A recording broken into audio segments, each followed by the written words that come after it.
4.000 profughi in arrivo in Veneto. È l'allarme dell'ultima estate. Nella serata di ieri la prefettura di Vicenza avverte che sono in arrivo dei profughi. Vengono allertati alcuni comuni e inizia così una giornata che entra nella storia. Il sistema dell'accoglienza va in tilt. In alcuni comuni gruppetti di migranti vengono lasciati davanti ai municipi, come ad Altavilla Vicentina.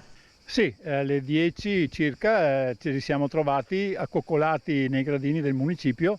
È vero che c'era stato un preavviso della prefettura, una specie di diktat, cioè ve li portiamo, però pensavo che almeno ce li consegnassero. Addirittura io stamattina alle 5 sono venuto davanti al municipio, perché avrebbero dovuto arrivare, secondo le comunicazioni date, alle 5 del mattino.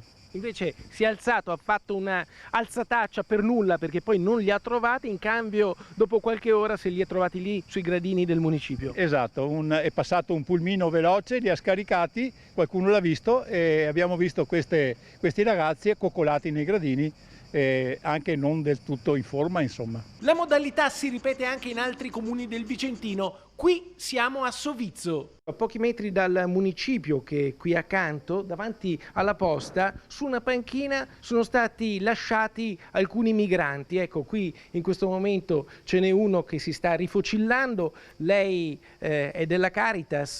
Sì. È questo il nuovo sistema con cui vengono portati i migranti?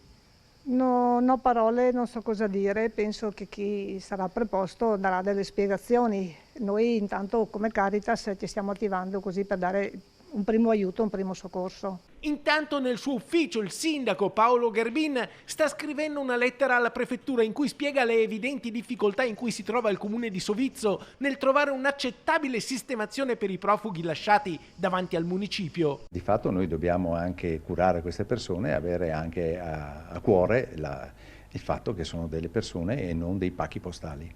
Se c'è un'emergenza va affrontata, ma va affrontata insieme, non lasciando da soli, come in questo caso, i sindaci. I sindaci fanno fronte comune. Quello che è successo ad Altavilla e a Sovizzo nella stessa mattina accade anche a Cornedo Vicentino, a Castelgomberto, a Brogliano, a Trissino e a Gambellara, dove i sindaci si trovano gruppetti di migranti da collocare. Tra i migranti che sono stati collocati praticamente nottetempo, scaricati sulla strada e che adesso mi trovo a dover gestire.